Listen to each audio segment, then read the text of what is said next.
Welcome to today's webinar. We're so delighted that you are here with us for Racist Benevolence, a look at reproductive oppression of Indigenous American communities. This is the third in our winter series of webinars. And if you have not seen the earlier ones, they are available online. Go to rcrc.org and look for the Learning Center, and you can find recordings of our previous webinars. And coming up this very next month, we have two amazing webinars that we hope you will join us for: the adoption industry and property and products, looking at oppression of African Americans. And March, we will do 3 more webinars, and you won't want to miss them. They're really, really great. I'm excited about them. So of course, today, as we engage in this conversation with 3 amazing folks who I'm going to introduce you to very shortly, as a nation, we are in a very historic time. The new president has been making nomination after nomination, and each time those nominations have been happening, we've been hearing people say, this is a historic nomination. Well, I'm pleased that one of those historic nominations is Representative Deb Haaland, who is a Native American woman who is the first Native American to be nominated for the U.S. cabinet. She has been nominated for Secretary of Interior, and I'm looking forward to that confirmation. That nomination happens in the backdrop of over 500 years of decimation and genocide of Indigenous Americans. And genocide, I'm defining that word as intentional action to destroy a people. And that destruction can happen in a variety of ways. But you'll hear more about that from these amazing folks that we have with us today. So allow me to introduce them, and they will speak in the order that I am introducing them.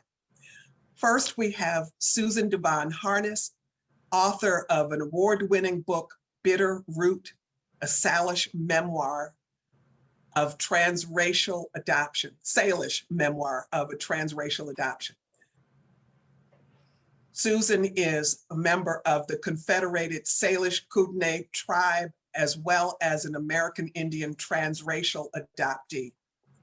She is an anthropologist and serves as an affiliate in the Department of Anthropology and Geography at Colorado State, where she also received her degrees in cultural anthropology as well as creative nonfiction.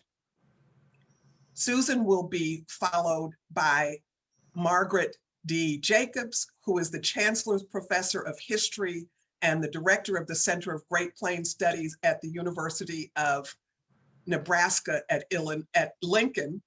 And she collaborates with Rosebud Sioux journalist Kevin Abourezk, sorry, I'm butchering his name, on the Reconciliation Rising, a multimedia project that showcases Indigenous and non-Indigenous people who are working meaningfully and respectfully in dialogue to create pathways toward reconciliation. She's the author of 35 articles, 3 books, including White Mother to a Dark Race, Settler Colonialism, Maternalism, and Removal of Indigenous Children in America, West, and Australia.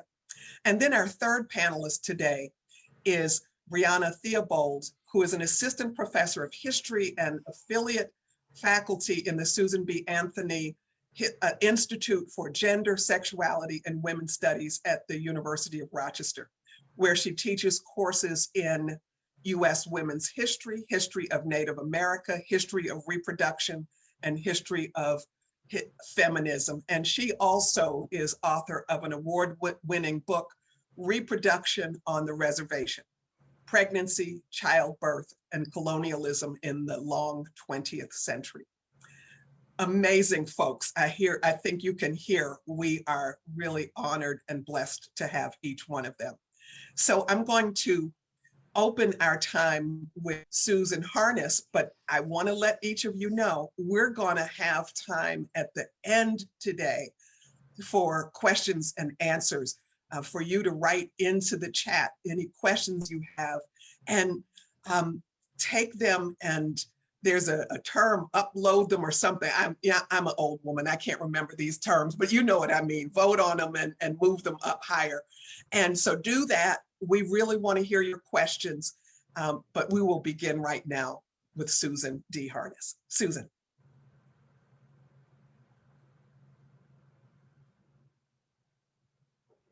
Thank you for that wonderful introduction. And good afternoon, everyone. I'm really, really happy to be here. So what I'm going to talk about is a little bit of the research that I've done into American Indian transracial adoption. And it's been 400 years since the US government has really tried to exterminate us culturally, exterminate us physically, exterminate us mentally. And adoption is just one of those things. Basically, they've gone through wars and removal and education and relocation and transracial adoption in order to move us out of this land that the colonizers swear they discovered all those centuries ago. So because this could easily become like a 3-hour lecture, we are just going to go ahead and I'm going to throw out some numbers. 1,000. The number of wars that the US government, the US Army, has declared on American Indian tribes since its inception. 374. The number of ratified treaties that the US government has signed with various and sundry tribes. All of those treaties describe land, its boundaries, its ceding, its liquidation, and the vast majority of those treaties have not been honored. 3.2 million square miles, that's the area of the continental US. 88,000 square miles, that's the area that holds 326 distinct tribal lands, whether in reservation, trust, or rancherias. 574, the number of tribes, federally recognized tribes, that are currently part of the United States. Now you can already see that 574 tribes going on to 326 land areas, that means that there's going to be some sharing of space. And a lot of that sharing of space is going to be between either people who were historically enemies, or at the very least, people who did not share the same religion, the same culture, the same language as the people with whom they share this space, which means that over the years, there has been a lot of tension on these lands. The thing is that war and removal didn't really work on getting rid of the tribes as much as the US government had hoped. So then they put in Indian education. And Indian education, I like to actually refer to this as re-education, and I look at it as kind of the Mao's cultural re-education camps of China, except these were the re-education camps of cultural erasure. And in order to accomplish that, 100 is the number of boarding schools that the US government had in place. And over a period of about a century, they educated about 100,000 kids, although records weren't really totally kept very well, probably a lot more than that. The problem is that children kept coming home. So then what do we do to keep people from coming home? Well, we're going to put together a relocation program. We're going to give them a one-way bus ticket, and we're going to tell them that they need to leave the reservation because there's fabulous jobs waiting in the city for them. So over a period of 2 decades, about 100,000 tribes during the 50s and 60s, or tribal members during the 50s and 60s, took part in the relocation program and moved to urban areas. Over a period of 5 decades, 700,000 took that trip. But the problem with that is that, yes, tribes got relocated to the cities, but they would start making their own communities there. So they were still trying to come together like little beads of mercury. So you kind of see the pattern here, right? It's removal. It's removal by war. It's removal from culture. It's removal from language. It's removal from family. It's removal from communities. So the next best thing that was going to be put into place was the Indian Adoption Project, which ran from 1958 to 1967. And this was, tragically, I call it the most successful program devised by the US government to break apart families. It was a handshake agreement between the Bureau of Indian Affairs and the Child Welfare League of America. It was a social experiment. David Fanshell, a sociologist, wrote a book on it called Far from the Reservation. And he also designed the study that was going to examine whether or not families could adapt to having Indian kids in their homes, and whether or not Indian kids could adapt to being in the homes and communities of non-Native families. So when I say non-Native families, it's going to be the vast majority of them are white. So this was going to be to address the Indian problem. And you know, the Indian problem are all those issues that the stereotypes that everybody's so familiar with that was really caused from colonization, but they don't talk about that cause, they just call it the Indian problem. So in the first 3 years, it was deemed through questionnaires with parents to be so successful that the floodgates opened, and state child welfare services got involved, and Catholic services and Lutheran family services, and the Lutherans and the Methodists and the Pentecostals and the Jews all started adopting these kids. And it was determined that by 1972, between 25 and 35% of all Indian children had been placed with non-Native homes. The reason that it makes this assimilation so successful is that these were closed adoptions. Their records are sealed, only to be opened by a court order, and I can almost guarantee you there is no judge wanting to get involved in that. So the chance of us finding our way homes is, it's rocky, and in so many cases, it's minimal. So years ago, I had made friends, she's now passed away, with a woman named Evelyn Stevenson. And she was a lawyer for the Salish Kootenai tribe. She was a tribal member, and she was a straight shooter. And I sat down with Evelyn, and I wanted to know how many kids from the Salish Kootenai tribes had been removed. And she shrugged. She said, I don't know. We didn't keep track the first 3 years. She said, we didn't keep track until we realized they were flying off the reservations. And she said, so I really have no idea how many of our children we removed. In the 1970s, the tribes really started complaining, the late 60s, early 70s, the tribes really started getting concerned with how many of those kids were flying off the reservation. And so Evelyn and a bunch of really amazing tribal attorneys started sitting down and putting together what would become the Indian Child Welfare Act of 1978. And that act would put very specific things into place before an Indian child could be placed in a non-native home.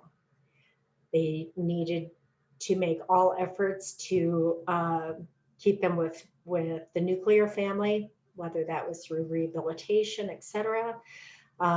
If that couldn't be met, then efforts needed to be made to keep them within extended family. The next is to keep them within the tribe. The next is to keep them with a member of any federally recognized tribe.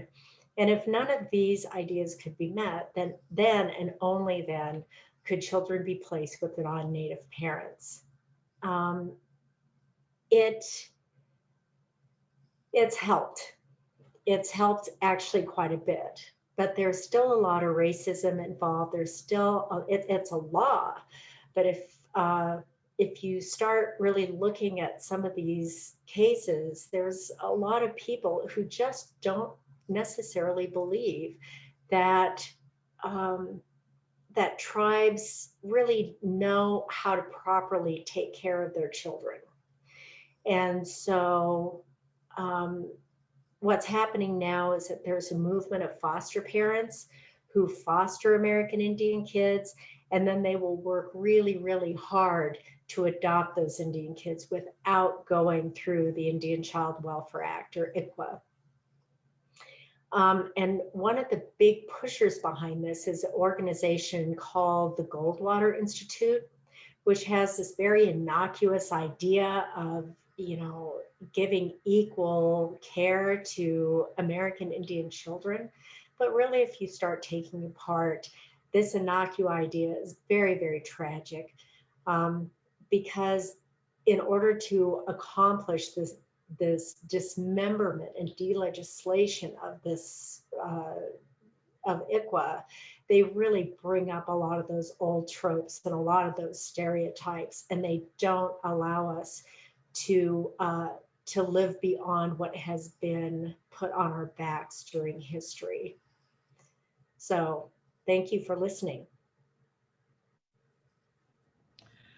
Wow, you've given us some numbers that are astounding. And so I'm going to ask if you will send those numbers to me at a point at RCRC, so we can make those available to the folks who are on this Zoom.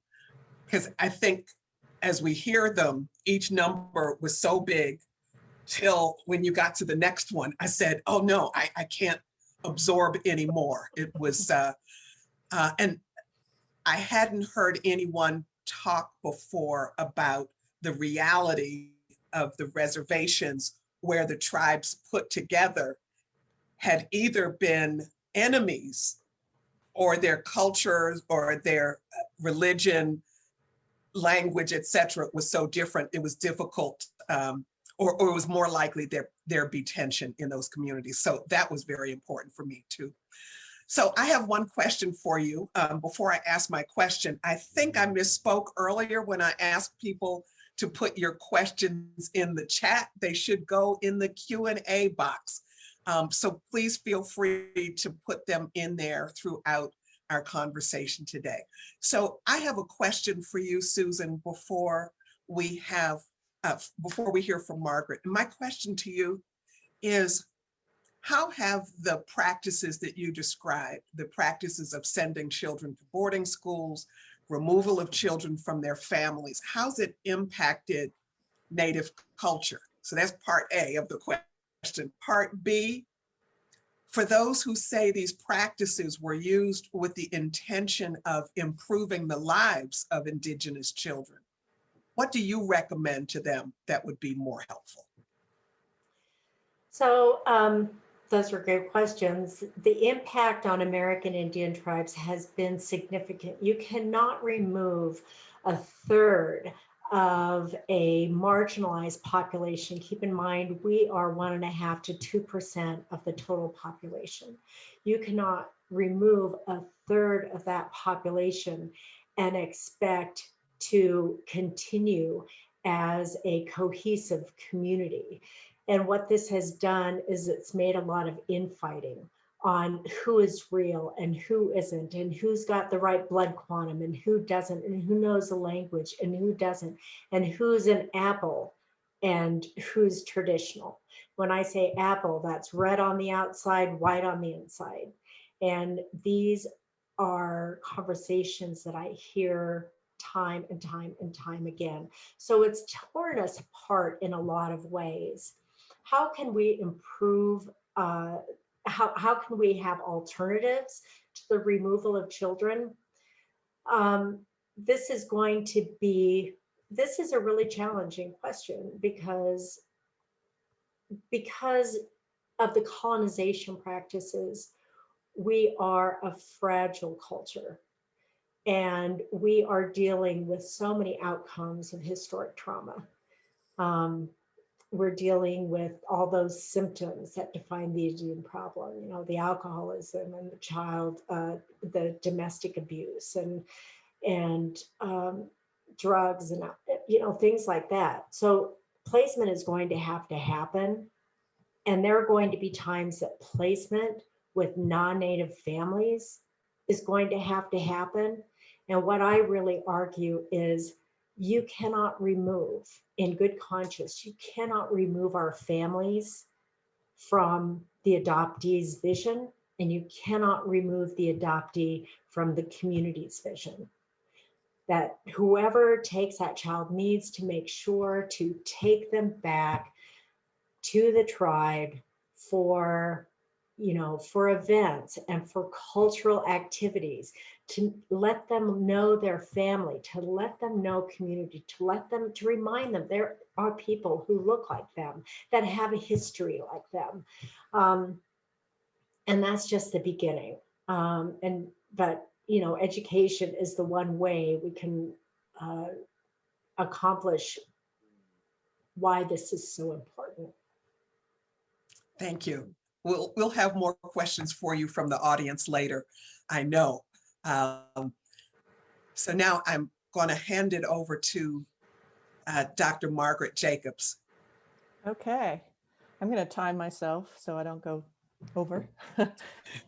I want to thank you, Carrie, and my fellow panelists, sister panelists, for being here today. And it's been a real pleasure to get to know Carrie a little bit and to learn more about the RCRC. And I just want to open by telling you that I'm speaking to you today from Lincoln, Nebraska, which is the original homelands of a lot of Indigenous peoples, primarily the Oto-Missouria, the Pawnee, and the Ponca, and the Omaha. And I kind of want to take up where Susan left off, really focusing on Indigenous child removal as, for me, what I think of as a very prime example of racist benevolence. A sinister policy, an extremely damaging practice that is all dressed up in benevolence and humanitarian rhetoric. I appreciate what Susan did to set this topic up.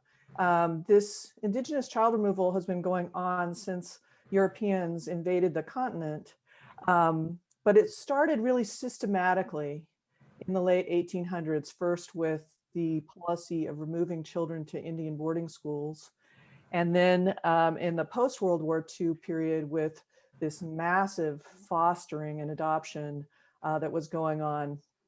And that was an era in which the government basically decided that the boarding schools weren't working because they were bringing Indian children together. They weren't assimilating, and the schools were expensive. So the government really wanted to move toward this policy that Susan focused on was much more, quote, successful in the government's terms. But the real issue I want to focus on today as part of this racist benevolence practice is the role that white women played in that and their complicity in this form of violence, really. So I wanted to start by showing you a photo.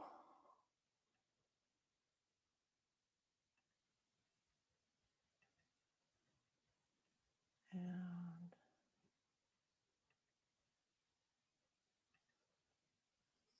This is a photo of four children, Sisseton, they're labeled Sisseton Sioux.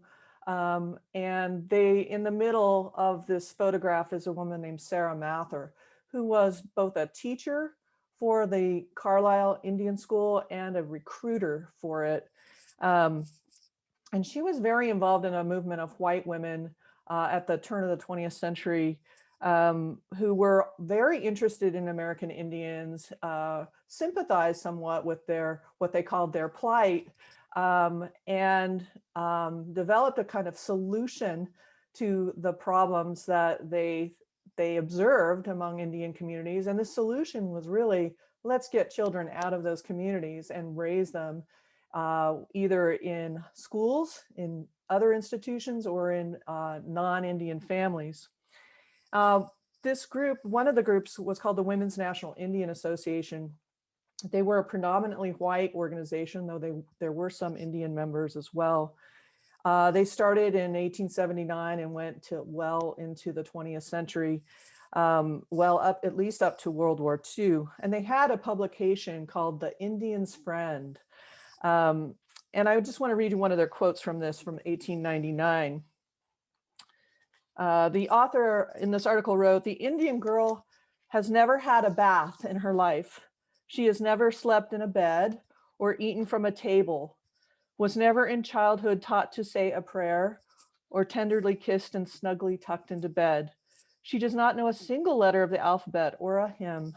She's never been to a birthday party, nor a Thanksgiving dinner, nor a 4th of July celebration.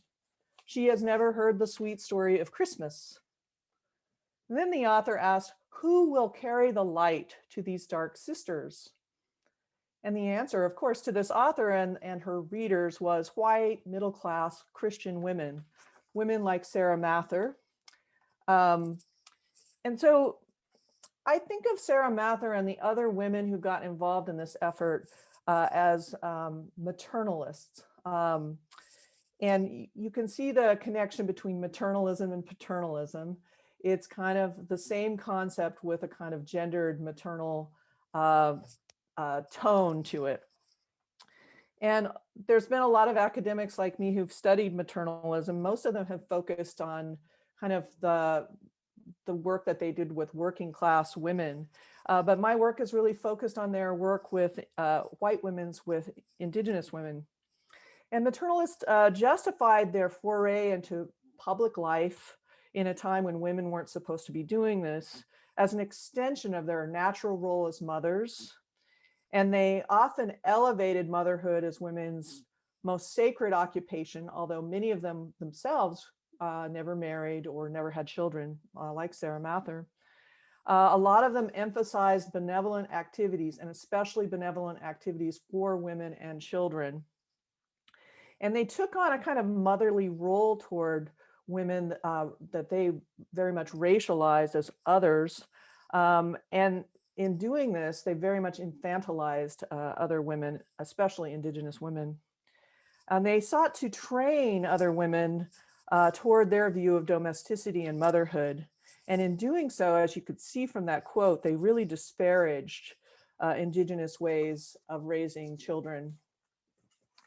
And one final way that they sort of manifested this maternalism was through taking on a role as surrogate mothers for Indigenous women. So in the boarding schools, people like Sarah Mather took on this kind of motherly role, as well as within adoptive families.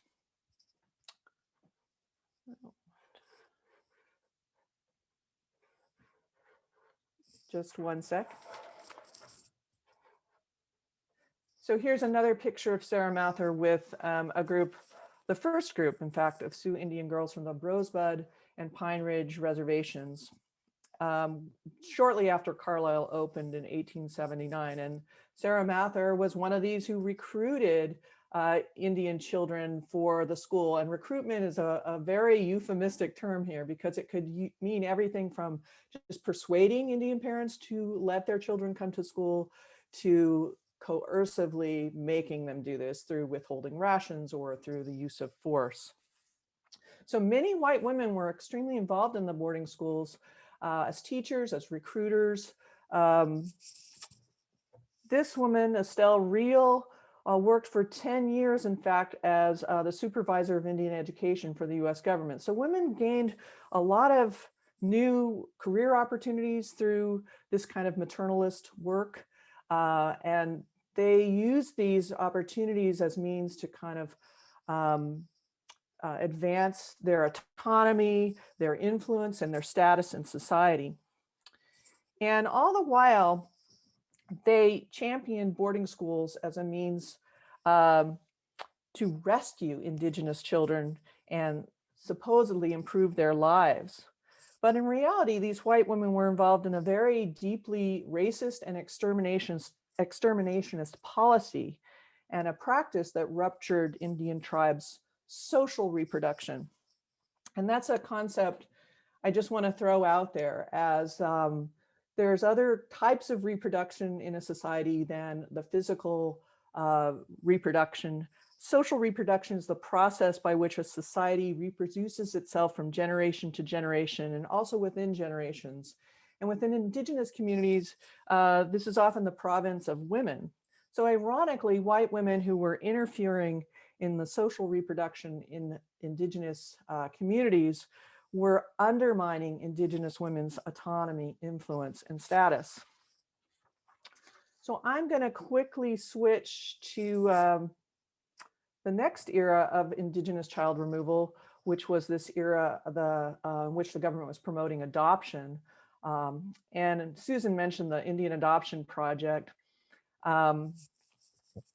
This was an era in which the government and reformers and advocates for these policies continued to cloak family separation and Indigenous child removal in this rhetoric of rescue and benevolence. I'll just give you one quick example of that. The director of the Indian Adoption Project asserted that, quote, during the last decade, there have been many programs designed to promote the adoption of all children, but the Indian child has remained the forgotten child, left unloved and uncared for on the reservation, without a home or parents he can call his own. And you notice the use of passive voice there. There's no like overt accusation, oh, Indian parents are neglecting their children. It's this very covert sort of notion that Indian children are not being taken care of by their parents. And that the adoption project started to really code this language very much. This photograph just always just amazes me how they use just this phrase, dead end or a chance, to talk about the need for the removal of Indigenous children and their placement in non-Indian, mostly white families. And the kind of implication here was that if they stayed within their own communities, it would be a dead end for them. But if they were adopted out, it would be a chance. And again, you see this sort of rhetoric of benevolence. I'm going to skip over this next piece because I'm running out of time, but we can come back to this in a minute or later if you want to. And you can look at it while I'm talking, but the way the white women were particularly involved in these adoption practices were both through being social workers. Social work was a profession that really grew out of the maternalist movement of the early 20th century. And they were very much involved in pressuring Indigenous women to give up their children for adoption, as this so-called consent form helps to explain, and I can come back to that if you'd like. They were also involved as, they were kind of tasked with this important job of being the primary assimilators, especially assimilation into the gender norms of the time period. As you can see with a couple of these photos of adoptive families, the way that they position the male and the female in the photographs, all these markers of middle-class status, the bookshelves, the pianos,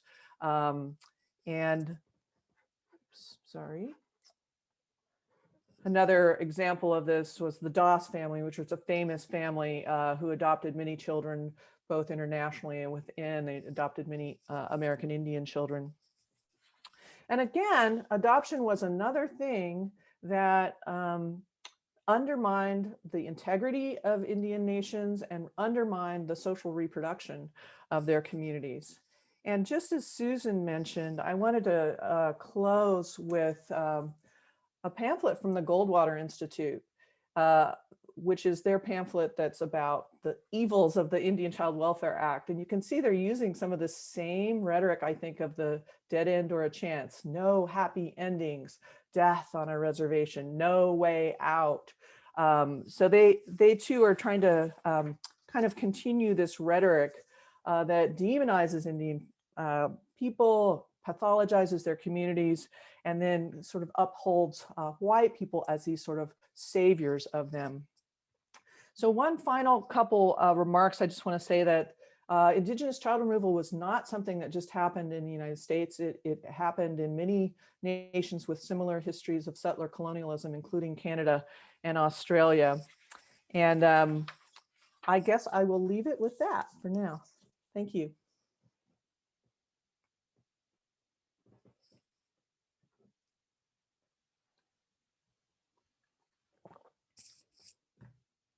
Carrie, you're muted.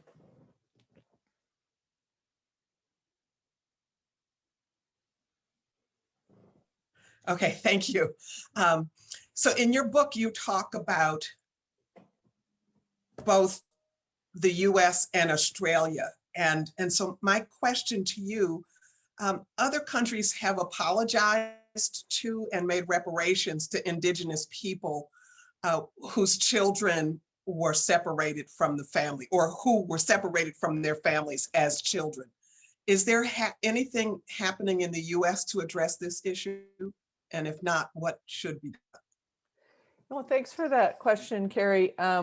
It's true, Canada has also, they've had a Truth and Reconciliation Commission for 6 years that investigated their equivalent of Indian boarding schools, and they've issued apologies and made reparations to Indian residential school survivors.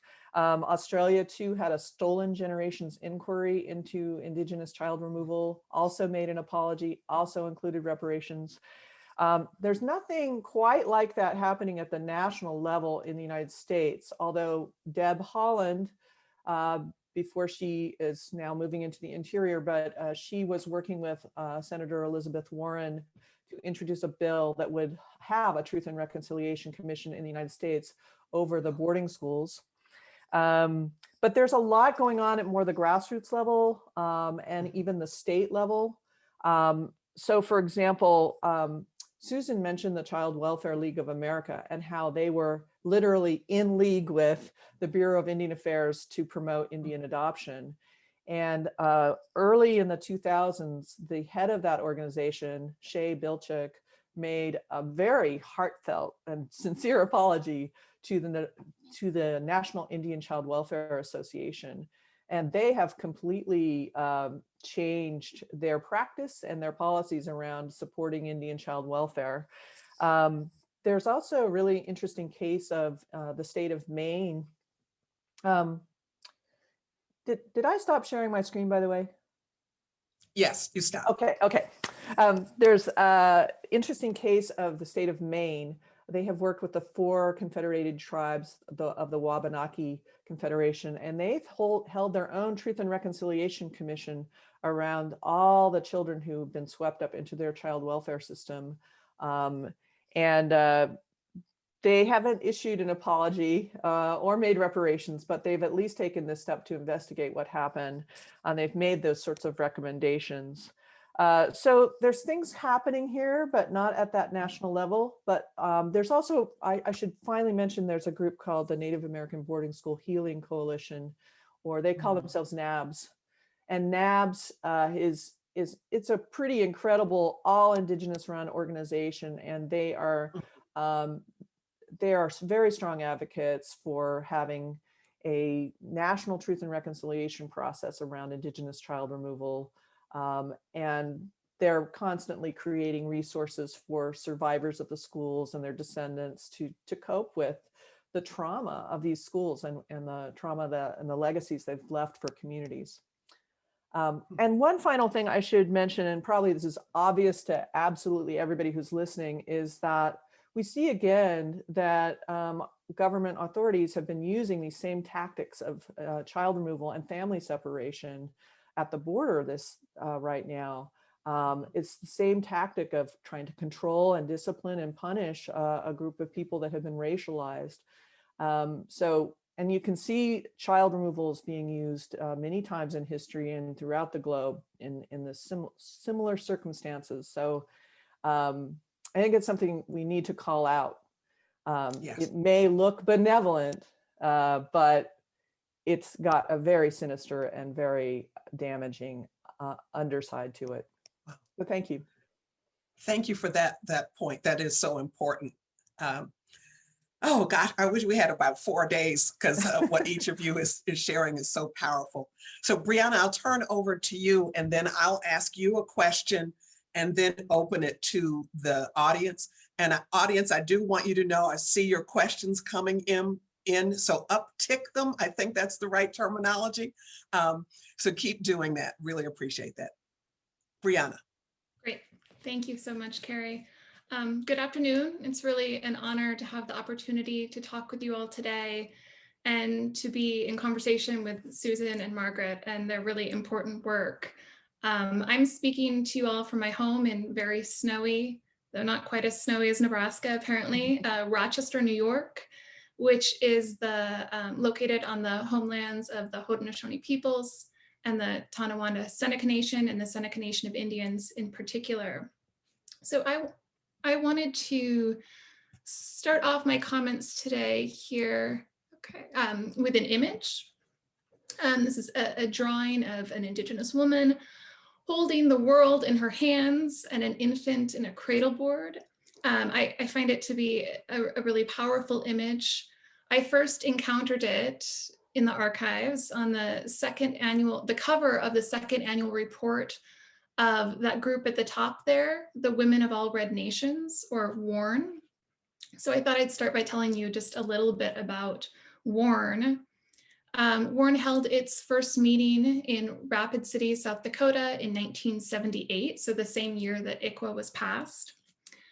Women from more than 30 Native nations attended this meeting, and many of them were not new to political activism. Several had been involved in various ways with the Red Power movement in the preceding years.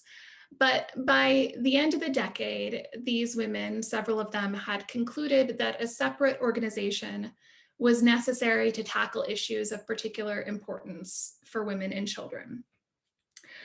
And as this image suggests, motherhood, and actually really I would suggest women's maternal role more broadly defined, biological and otherwise, was pretty central to how at least many WARN women understood themselves, but more importantly, perhaps how they understood their mission.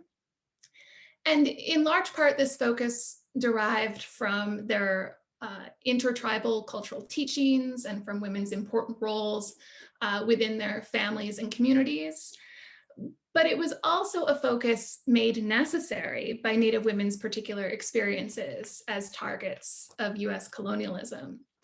Assaults on Native women's maternal rights, as we've been hearing, and also even their very reproductive capacity, made reproduction an especially urgent site of activism and resistance.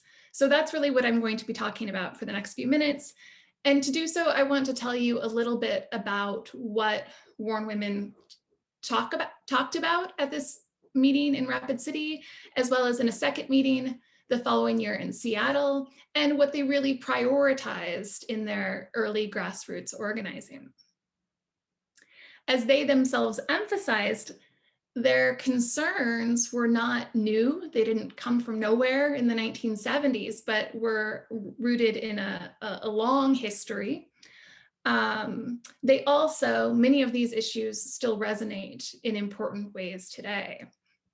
So perhaps above all, WARN protested the sterilization abuses that had gained widespread publicity in activist circles by these years. In 1970, Congress passed a piece of legislation called the Family Planning Services and Population Research Act, which among many things, one thing it did was subsidize sterilizations for Medicaid and IHS patients. IHS being the Indian Health Service, which is the federal agency charged with providing health care for Native peoples. Sterilization rates increased, sometimes dramatically, on reservations after 1970. And while the language of the act specified that all such procedures should be voluntary, it unfortunately didn't put any safeguards in place to ensure this was the case. So on top of the numbers that Susan cited earlier, between 25 and 35% of Native children in terms of child removal from their homes, scholars estimate that approximately, and I would actually say at least, 25% of Native women of childbearing age were sterilized between 1970 and 1976. And actually the number that Warren cited, pretty consistently cited, was 42%. So needless to say, Warren and other activists were concerned about both the volume of such procedures, the numbers that we're talking about here, but also about the circumstances in which many of them occurred, which is to say coercively, and many argued with genocidal intentions, very much connecting it to this history, this long history that Susan recounted at the outset for us. A 1976 government report, which was carried out due to pressure by activists, identified a number of serious issues with the consent process. And because of time, I unfortunately don't have time to discuss these at length, but I will note that some of these issues were violations of established guidelines. And I would also note quickly that this full government report, which was a Government Accountability Office report, is actually available online.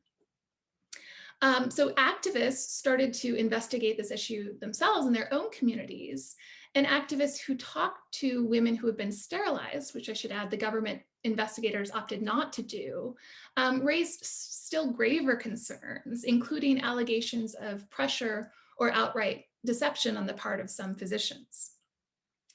Now, some of you might know that Native women were not alone in raising these serious concerns about coercive sterilization, forced sterilization in these years.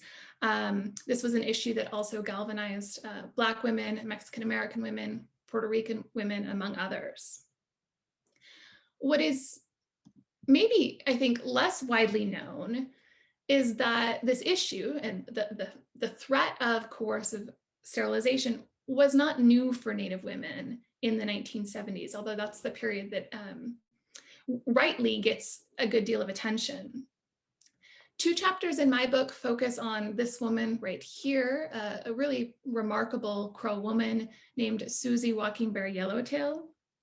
And in 1934, Yellowtail was sterilized without her prior knowledge at the government hospital on her reservation at Crow Agency.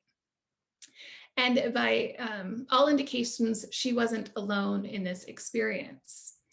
A particular government physician carried out an unusual number of such procedures during his nearly 2-year tenure at Crow Agency.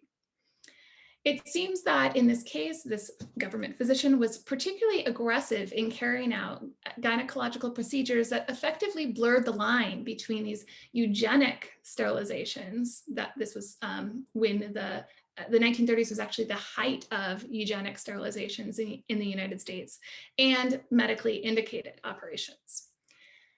And importantly, in this case, what is documented is that there were professional motivations at play. So when this physician was transferred to the reservation, he made known his desire to perform as many operations as possible while on the reservation because he was striving to qualify for the American College of Surgeons. What this single Crow case in the 1930s really underscores for me that I think is important is the tremendous discretionary power that physicians and other government employees have wielded on reservations. And this was a concern that Susie Yellowtail herself regularly raised when she went on to speak out about this issue, as well as a whole host of other issues. So I could actually go on to cite other earlier examples of these types of reproductive injustices. But for our purposes for now, suffice it to say that by the 1930s, circling back to Warren here, when many white feminists focused their energies on the struggle for abortion rights, a more pressing concern for some Native women was this struggle to protect and defend their right to have children, and then, as we've heard, to raise them. This did not mean that Warren women or other Native groups entirely disregarded the importance of a legal right to terminate pregnancies, but many did challenge the primacy that some white feminists bestowed upon this single issue, and challenge the idea that it should or really even could be viewed in isolation from their other concerns. So with the full implementation of the Hyde Amendment, which, as many of you know, prohibits federal funding for abortion services, abortion politics do seem to have gained prominence in some corners of Indian country. Native activists, including many who got their start in Warren, charge that the act discriminates against them specifically, against Native women specifically, Native pregnant people specifically, because they receive their health care, because they're entitled to receive their health care from a federal agency. In early 2019, to bring it to the present just for a moment, when Congresswoman Deb Haaland, who's coming up a lot in this session, co-organized a congressional briefing session on Native maternal and reproductive health. The repeal of the Hyde Amendment was among the Native experts, this panel of Native experts' foremost recommendations because of their sense of it's important for Native women's maternal health. So when people think about reproductive politics, I would venture that abortion and maybe sterilization are among the issues that first come to mind. But it is important to recognize that Warren's reproductive agenda was far more expansive. And again, that Warren was not alone or even especially unusual in raising these issues. I'm really using Warren here for the interests of time. So just a couple other quick examples. Warren women founded these, what were known as survival schools, to provide children with cultural and political education as well as academic instruction while protecting them from the discrimination and sometimes violence that they faced in public schools. Public schools could often be a pipeline to not just prison, right, but to removal, the type of removal that we've been talking about. They also protested the destruction and erosion of tribal land bases and drew connections between environmental degradation through uranium mining, industrial pollution, and so forth, and the negative maternal and infant health outcomes. These women also protested or advocated, I guess I should say, for the release of Native political prisoners. They viewed the detention of brothers and fathers and sons and uncles as yet another kind of iteration of this assault on Native families. So in 1994, Black feminists coined the term or the phrase reproductive justice. And I imagine that many of you are familiar with this important term, but it is important enough that I want to at least briefly describe it or explain it.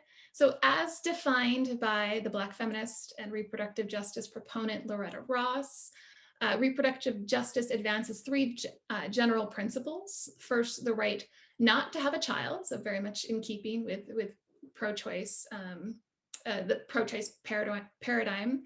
Second, the right to have a child, so this is connected to the type of histories that I've been talking about. And then third, the right to parent children in safe, healthy, and many now add sustainable environments. So this intersects very much with the histories that Margaret and Susan have talked about. And this is maybe a just very, very obvious point, but I'll say it anyway. What becomes very clear when one takes a historical view is that Black women, Indigenous women, and other women of color engaged in the struggle for reproductive justice long before the vocabulary existed to describe it. And this is really how I've come to view Warren's work, and indeed that of other Native groups as well, as this early articulation of a Native reproductive justice agenda. And I think that that's helpful in thinking about some of the legacies of this activism today. And so finally, very briefly, I want to leave you with what I see as kind of a core insight from Gudgie Cook, a Mohawk mother and midwife who spoke at the first, at that Warren meeting in 1978, and who remains active as a reproductive and environmental justice advocate today. So Cook spoke these words more than 4 decades ago, but I think they still resonate powerfully. And in fact, I think that they tie together much of what we're talking about this afternoon. So she said, quote, "As women of all red nations, we are concerned with issues that for Indian people are issues that mean our very survival. We can't separate these issues into individual battles. We can't fragment the issues as the white man would have us do." Here's, for me, the key line. "We can't separate the birth of our children, the care and feeding of our children, from the health and education of our children," end quote. She went on to explain that Native women also couldn't separate all of those issues from that of Native sovereignty, which also remains a pressing concern, important issue for Native activists, communities, peoples today. So I will stop there. Thank you so much. Thank you so very much. I am going to forego the question I was going to ask you because there's so many other wonderful questions here. But I also want to mention that in 1990, about 30 women from 14 Indian tribes came together and developed the Native Women's Reproductive Justice Agenda. And I love it. It's not as pithy as the one developed by the Black women, because there's something like 20 points to it. Yeah. But part of that really speaks to raising children and even the birthing process, for it to honor Indigenous ways of birthing children. And in the context of the Indian Health Service, that has been greatly challenged, I know, for lots of people.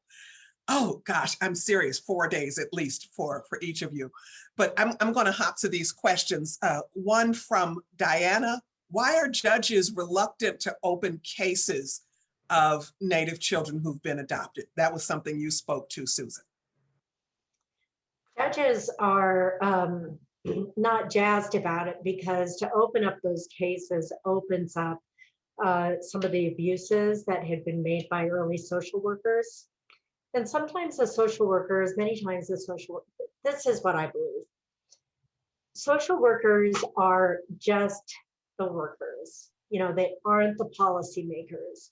So things come down the pike of thou shalt do this. So you get this young social worker, they're interested in doing what they've been hired to do. They think they're doing the right thing. They want to go in and they want to save this child without fully understanding the policies that have been put into place and the unspoken meanings of those policies, kind of the implied meanings of those policies. So when judges start opening up those records, it's also going to open up a lot of issues of inappropriate removal or questionable removal. And social services do not want to deal with that. And so if the judges can keep those sealed, then, you know, it's better off. But also the other piece is that reunions typically, as Evelyn said, have a very short honeymoon period when children are reunited, when adult children are reunited with their first families. their first communities. And it can cause a lot of pain. There's a lot of shame. There's a lot of shame to go around for everybody. And so as a way of kind of sidestepping all of those distinctly discomforting outcomes of such child placement, it's just better off to keep those records sealed. I think that's what a lot of the judges feel. Thank you. We don't want to know, so we're not going to open the files. So next question, is there any reform legislation that any of you know about that people in the public and especially faith-based organizations might get involved in doing some advocacy that would really be helpful to Native communities?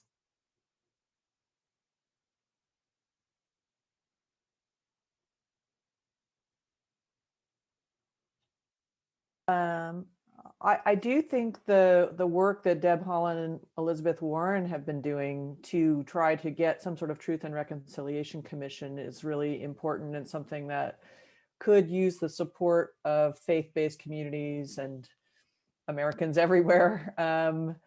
I don't know what the status of it is of late, but if you Google, Warren, Haaland, Truth and Reconciliation Commission, you can find out more about that bill. And I imagine it's going to be some time before we have space in the legislative agenda to work on something like that. But it seems so important. But of course, there's all sorts of truth and reconciliation we need around so many issues in our society. Indeed.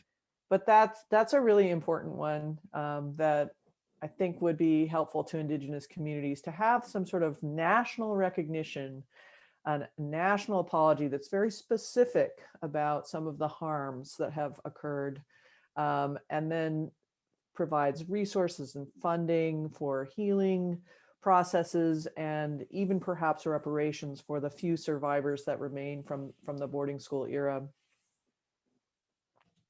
And you're doing reconciliation work. What are some key things you have been learning and hearing from that process you've been engaged in? Well, that's thank you for that question, Carrie. One of the things we're finding that I work with this really great team of both Indigenous and non-Indigenous people. And one of the things we're finding is that there's a social movement going on out there, a grassroots social movement, which is about non-Indian people giving land back to Indian people. Sometimes it's individuals, sometimes it's PG&E gave 700 acres back to a tribe in Northern California. It's the Nature Conservancy, it's municipalities are giving land back. We're not talking about huge amounts of land, but it's something. So for example, in Nebraska, individual landowner gave 60 acres back to the Pawnee Nation. And they're using that now to revive their ties to their homelands. And so I think that land return movement is something I'm learning about that is extremely important. I think we're always separating things, child welfare is over here, land is over here, sovereignty is over here, but they're really so connected. And I think land return is very connected to healing and creating a positive, safe environment to raise children in. So I've talked enough. Carrie, if I could jump in on that first question about ongoing legislation and reform. I would actually this is basically just another pitch to Google Deb Haaland, but I actually would recommend folks Google, I think I've done it a million times. You can Google her name and then like Native Maternal and Reproductive Health, because of this congressional briefing session that she organized really just a few months into she took office, and then this was one of her first priorities. Reproductive health was actually something, a real priority when she ran back in 2018. And so I know a few media outlets covered it. She also has a press release on her webpage that kind of summarizes what these different Native policy groups advocated. So I mentioned repeal of Hyde was, I think, the kind of number one, that there was consensus across all these different groups coming from slightly different vantage points. But there were a number of other recommendations that they made that I think are important for kind of this community to be aware of as priorities identified by Native experts on these issues. Wow, thank you. So there's a question from Lynn Jordan. Do you know whether current removals of Indigenous children from their families differs from removals of children of other color? And is the practice still happening?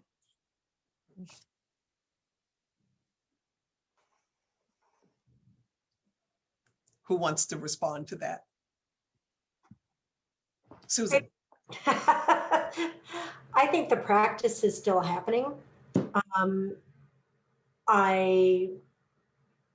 I've sat in courts and I've listened to legal arguments as to why children would be better placed in white families than their first Native communities. And it's also happening in other parts of the world too. The celebrity adoptions, you know, like you say Madonna or you say Angelina Jolie, and my teeth just start grinding because they are making it known that they are taking children away from first families to better their lives. And there's a lot of implications behind what bettering their lives can look like.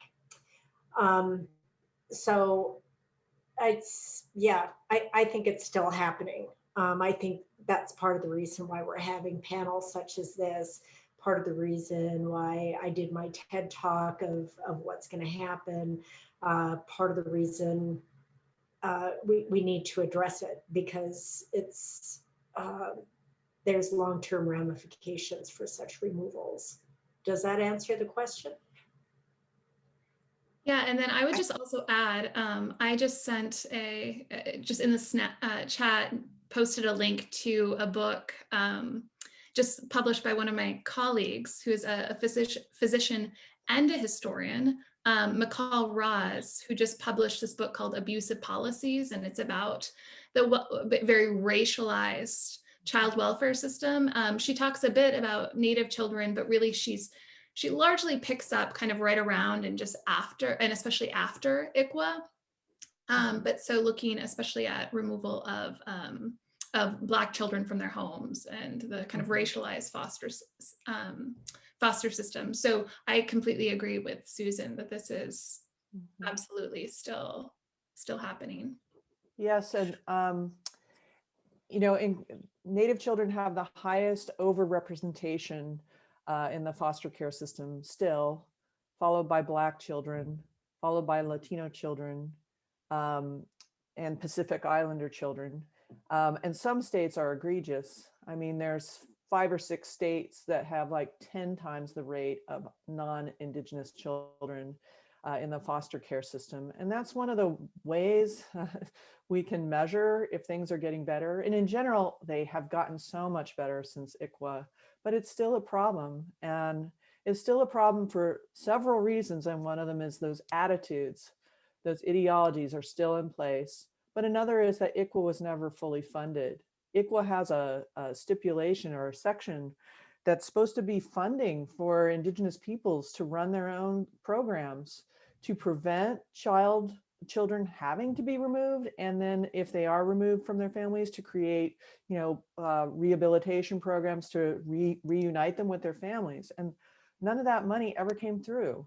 And so if you want to support legislation, that's a really important thing, is funding for Indigenous communities to run their own programs, their own child-friendly programs in their own ways. And, you know, as you've all talked about and shown the Goldwater Institute pamphlet and all those kinds of things. So language of dead end. What policies in those treaties were focused on improving the community? But that's not what I've heard you speak about. It was take the kids out of this and let the community as it is continue to die on the vine. Is that what I'm hearing from each of you? Absolutely. Absolutely. If you take a look at all the policies, not even just child removal, but something as typical as blood quantum, the bottom line is we were not supposed to survive. We were never supposed to survive. And you can see remnants of that. When I fill out a survey, it's always, are you white? Are you black? Are you, white, not, what is it? White non-Hispanic, white Hispanic, Asian or other. It's like we're other. We are always other. I mean, that is how much the social memory is trying to erase it. And each of these policies is a social memory trying to erase us. And what you've spoken of today really lifts up how complicit white Christianity has been in all of this. So it's not just whiteness, but it's also this white Christian lens and not valuing the culture of the other. I'm going to use that language as you just mentioned. And we really need to keep challenging that. And so much is part of the conversation we're having in our nation today, even as we think about the recent insurrection at the Capitol. There is this complicity of white Christianity, and we've got to keep calling that out. It's a whiteness, white supremacy and Christian supremacy brought together in some of the most harmful ways. And I thank each of you for sharing today what you have just begun opening our eyes to and our consciousness. And I want to say there was one question about maternal mortality. And Brianna, correct me if or any of you correct me, I think the rates that Native women are something like 10 times or 8 times more likely than white women to die in pregnancy-related situation. I think because Black women, it's something like 5 times more likely, and Native women, it's something like 8 or 10 times more likely. And people often want to blame the people who are dying, just as that has been happening with COVID. It's because of your lifestyle and you're not eating right. And you're, rather than looking at the systemic racism in the healthcare system, not only reproductive healthcare, but all aspects of healthcare. Thank you. We really can go for 4 days. Maybe we have to do a summit or something like this at a point. But please know, sisters and brothers who are gathered here, this video will be available in another few days. Let people who were not able to come today be able to view this. We've got to keep talking about these things. I know some people are uncomfortable, but this is really the only way we get to move forward. I want to thank this amazing panel, Susan Harness, Margaret Jacobs, Brianna Theobald, for all that you have shared with us today, the ways you've pushed us, made us think, and continue to open our hearts so that we can do the next leg of the work that is needed. Thank you so much. I have fallen in love with all 3 of you, and I thank you. We really needed this conversation today. Next week, we will have another one of these dynamic webinars We will be looking at the adoption industry. Please don't miss it. It's going to be a fabulous conversation, fabulous like this one. Thank you all. Blessings to you.